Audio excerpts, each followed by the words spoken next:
Vous êtes dirigeante ou dirigeant de TPE? Vous êtes intéressé par les enjeux et les défis des très petites entreprises? Vous souhaitez qu'on parle plus et mieux de ce que vous vivez au quotidien? Sortez de l'anonymat.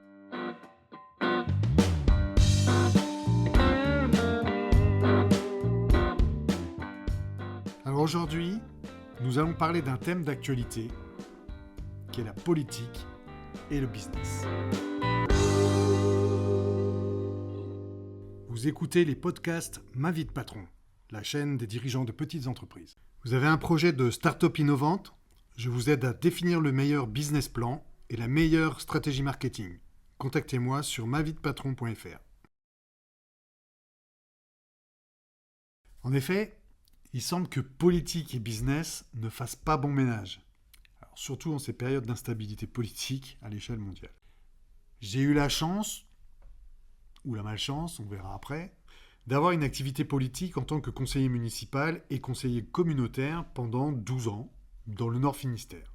J'ai également été suppléant d'une députée entre 2012 et 2017, tout en étant encarté dans un parti que je ne nommerai pas.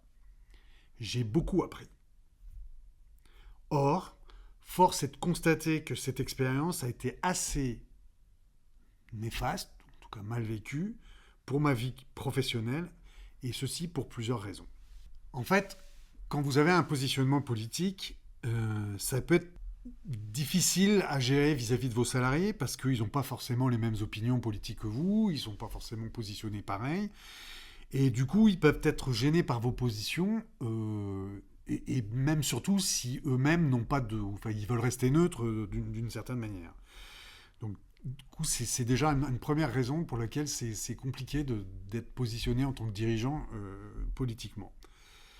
C'est aussi un problème vis-à-vis de vos clients, parce que vos clients ne partagent peut-être pas vos idées politiques non plus, ou en tout cas votre positionnement politique, et ils peuvent être déstabilisés ou même aussi gênés par votre positionnement politique, et donc du coup ça peut nuire à votre business, parce que soit ils vont s'éloigner de vous, soit ils vont pas vouloir travailler avec vous parce que vous avez tel ou tel positionnement.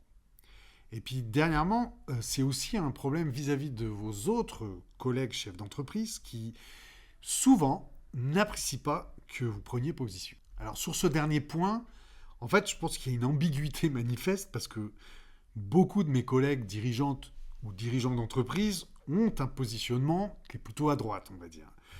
Et ça semble naturel et logique d'être à droite en tant que dirigeant d'entreprise. Et souvent, c'est assez marrant quand même, c'est de voir qu'ils n'hésitent pas à le faire savoir, qu'ils sont de ce bord politique-là. Je ne parle pas de parti, je parle en tout cas de ce positionnement-là, alors qu'il n'est pas du tout admis qu'un chef d'entreprise soit de gauche. Et ça se manifeste aussi vraiment au sein des réseaux d'entreprise où, alors certains réseaux vous demandent de ne pas parler ou d'évoquer de positionnement politique pour ne pas nuire au business, donc ça peut se comprendre, mais on connaît tous des réseaux d'entreprise qui ont un certain positionnement. Voilà, ce n'est pas une critique, c'est comme ça. C'est comme les syndicats d'ailleurs, hein, des fois un positionnement politique, qui est en train de bouger, hein, c'est sûr. Hein, voilà.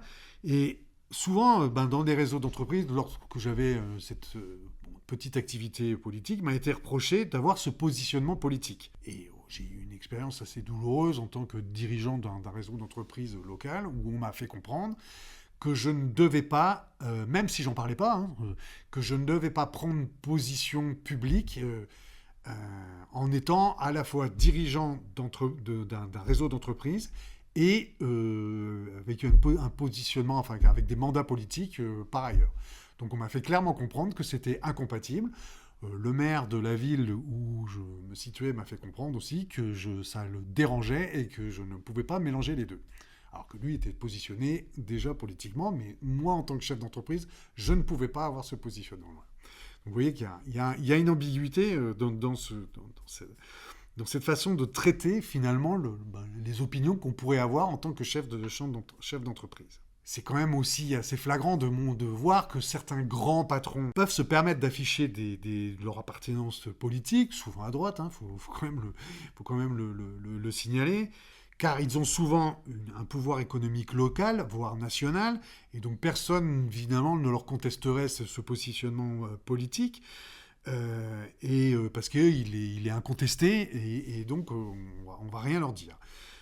C'est assez marrant, enfin, quand j'étais jeune, je n'ai connu qu'un seul grand patron de gauche, qui était Jean-Baptiste Doumenc, qu'on appelait le milliardaire rouge, qui était à la tête d'une entreprise de l'agroalimentaire, il me semble. Mais en règle générale, voilà, ces grands patrons sont souvent, voilà, plutôt affiliés à droite que plutôt à gauche. Pour les petits patrons, pour les dirigeants de très petites ou les dirigeantes de très petites entreprises, c'est plus compliqué parce que ils ont souvent peur de donner leurs opinions politiques, car ils ont peur d'être discriminés pour ces opinions-là, ou de perdre des marchés, hein, tout simplement. Donc ils semblent souvent rester neutres pour ces raisons-là. Donc pour autant, donc j'ai dit que voilà, que la plupart du milieu économique est plutôt situé à droite pour des raisons qui semblent logiques, mais pour moi ne le sont pas tellement. Et pour autant, alors à gauche, ce qu'on note souvent, c'est le manque d'expérience et de compétences en économie. Ça, c'est vraiment assez flagrant. Du coup, ça fait aussi que les dirigeants d'entreprise penchent, on va dire, plutôt à droite qu'à gauche. Mais c'est quand même une constante, enfin, en tout cas dans notre pays. J'ai eu la chance de débattre avec un classique du Parti Socialiste à l'époque, Gérard Flioche, et ici même à Landerneau, où j'enregistre ce podcast. Et on s'est pris un peu le bec, parce que moi je lui disais qu'on était tous dans le même bateau, donc que nous, en tant que dirigeants d'entreprise, on crée de la richesse, et donc cette richesse, elle devait être partagée ensuite. Et pour lui, c'était pas acceptable. Il fallait d'abord augmenter les salaires plutôt que finalement d'en créer. Et c'est là, à mon avis, qu'il y a un contresens. C'est-à-dire que si on veut redistribuer des richesses à un moment donné, ce pourquoi je pense est tout à fait légitime, il faut d'abord commencer à en créer. Donc créer des richesses, ça veut dire créer du chiffre d'affaires, donc développer des entreprises. Et donc on a un petit souci justement là de compréhension de l'économie, et donc j'ai pas réussi à le convaincre de cette démarche. Et on a un vrai problème de doctrine aussi, voire d'idéologie économique entre les deux grands positionnements politiques, hein. On le voit. Alors, est-ce qu'il faut être libéral, ultralibéral, voilà, etc. Est-ce qu'il faut stimuler l'offre ou la demande? C'est tous les débats qu'il y a entre les économistes des deux bords, hein. Souvent, il y a des choses qui se justifient pas. Enfin, voilà. Même les plus talentueux des économistes ont du mal à répondre à ces questions-là, hein. Ça devient d'une telle complexité, de toute façon, que je pense qu'à la limite, on peut avoir des théories sur le développement, le développement économique. Et il n'en reste pas moins que, quand même, le néolibéralisme, comme j'ai pu l'expliquer dans un autre podcast, quand même crée beaucoup d'inégalités. Donc, en tout cas, il faut, voilà, le positionnement, c'est vrai que le positionnement politique n'aide pas forcément à résoudre aussi l'idéologie économique qu'on peut développer. Par contre, il y a une chose, c'est que je me suis toujours positionné contre les extrêmes. Je n'accepterai jamais, jamais, que la xénophobie, la discrimination, le bâillonnement de la liberté d'expression, la liberté d'entreprendre, donc, parce que c'est une forme de liberté d'expression, et la liberté de commercer avec tout le monde soit altérée par une politique extrémiste, hein. Et donc ça a toujours été mon credo. Évidemment, commercer avec tout le monde, il y a des pays ou des dirigeants qui sont sanctionnés, notamment par la Cour pénale internationale. Il n'est pas question d'enfreindre ces règlements, puisque si des personnes ont commis des crimes de guerre, on va quand même pas... Voilà. Ceci dit, hein, on voit bien que quand même par le passé, de nombreux industriels, notamment en Allemagne pendant la Seconde Guerre mondiale, ont contribué à l'effort économique de l'Allemagne. Donc certains dirigeants d'entreprise ont fait plus ou moins allégeance pour des raisons économiques, hein, à des régimes d'extrême droite, pour ne pas les nommer. Ça s'est vu dans d'autres pays, hein, évidemment, hein, l'Espagne ou l'Italie à cette époque-là. Et ben ça, c'est totalement inacceptable pour moi de toute façon. Voilà. Ce qui est dommage, en fait, dans tout ce débat, c'est que malheureusement, nous, les dirigeants ou les dirigeantes d'entreprise, nous avons une expérience économique de terrain. On pourrait contribuer à l'évolution des normes, de la législation, surtout celles qui nous concernent. Et souvent, on a des lois qui sont pondues par des gens, par des élus qui n'ont aucune expérience de l'économie, qui n'ont aucune expérience de l'entreprise, qui n'ont jamais créé d'entreprise de leur vie. Et donc, on se retrouve des fois à gérer des choses qui sont totalement absurdes. J'ai dû en parler dans d'autres podcasts.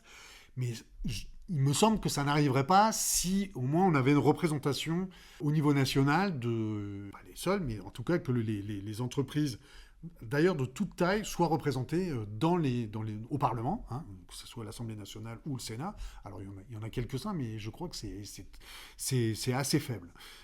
C'est très très faible, et donc je pense que cette sous-représentativité est un problème pour pouvoir répondre aux attentes des entreprises et de leurs dirigeants. Et ce problème, ça se traduit aussi lors des marchés publics, en tout cas de l'audition pour les marchés publics, ou dans les commissions de marchés publics. Et alors, de ce point de vue-là, j'ai eu la chance d'être des deux côtés de la barrière, puisque j'ai été, en tant que conseiller municipal, j'ai été dans les commissions d'appel d'offres, et puis quelques fois, dans des commissions qui jugeaient des appels d'offres, c'est pas forcément des commissions d'appel d'offres. Et donc, malheureusement, j'ai pu constater, quand je faisais partie de ces commissions d'appel d'offres, en tout cas, qui jugeaient les appels d'offres, en fait, du manque de compétences, alors, de mes collègues, mais de moi-même dans certains domaines. C'est-à-dire que moi, si on me demande d'avoir des compétences dans le domaine de la voirie, par exemple, voilà, les matériaux, je ne les connais pas, je ne sais pas ce qu'il faut mettre, etc. Donc j'ai un réel manque de compétences et de connaissances dans le domaine. J'avais du mal à me positionner pour savoir si une offre était la meilleure ou pas. Et évidemment, dans le domaine des services, et surtout dans les services un peu techniques, dans le numérique par exemple, alors là, c'est une catastrophe totale, parce qu'on a des gens qui vont juger des offres qu'ils ne comprennent pas. Alors, ils vont juger des offres qu'ils ne comprennent pas, et dont les cahiers des charges, des fois, ont été rédigés par des gens qui sont externes à la collectivité en question, et donc ils ne comprennent même pas le cahier des charges. Donc on a vraiment un souci. Et du coup, je parle, je crois, en connaissance de cause, parce que je fais partie d'un syndicat qui discute, qui a constitué un groupe de travail sur le sujet, donc on est un peu confronté à ce type de choses. Et ça arrive que du coup, on a des fois des rendus, les résultats des appels d'offres qui ont été lancés par des collectivités ou des organismes, des fois sont totalement ubuesque ou catastrophique, parce que des fois on va vous dire manque d'expérience dans le domaine, alors que ça fait 20 ans que vous exercez le métier. Enfin, des fois c'est vraiment risible en fait comme jugement. Et donc on voit que là on a alors là je parle de compétences techniques, c'est vrai, sur des domaines, mais on ne parle pas de compétences politiques, puisque je suppose que la plupart des élus, en tout cas des grandes métropoles, des régions, des départements, ont une grande expérience politique, mais ils n'ont pas d'expérience économique. Donc il y a plein de sujets qu'ils ne connaissent pas, donc même pour certains, ils ne connaissent pas le fonctionnement des entreprises. Ou alors surtout au niveau national évidemment, des élus de région, des élus de région, de département, alors évidemment au niveau des ministères, etc. Certains députés n'ont jamais, moins pour les députés, parce que souvent certains ont eu des carrières professionnelles, mais certains n'ont jamais exercé d'activité professionnelle, ils ont toujours été que élus, ils n'ont jamais travaillé en entreprise, et évidemment certains n'ont jamais créé d'entreprise. Donc comment peuvent-ils parler d'entreprise ? À part de nous dire qu'il faut que nos entreprises créent du chiffre d'affaires, et nous pousser à le faire pour que l'économie de la France soit au meilleur. Ils n'ont aucune expérience de comment faire ça.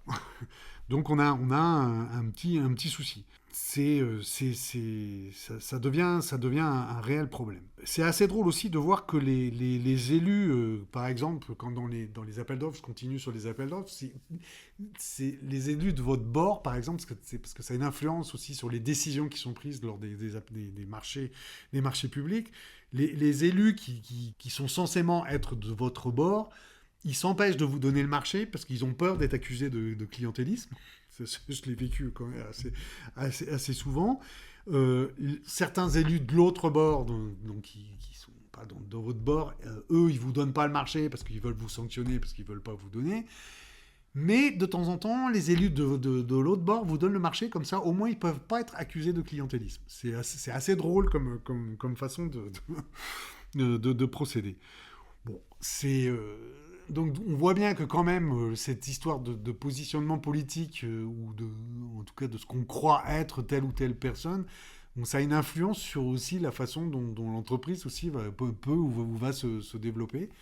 Et donc, oui, effectivement, il faut faire attention à comment, en tant que dirigeant ou dirigeante d'entreprise, on se positionne, surtout sur des marchés locaux ou au sein des collectivités où nous vivons finalement et où sont nos entreprises. En conclusion, malgré la faible représentation des dirigeants de TPE ou des dirigeantes de TPE dans les institutions, au moins au Parlement, l'opinion publique n'accepte pas beaucoup la prise de position politique des dirigeants.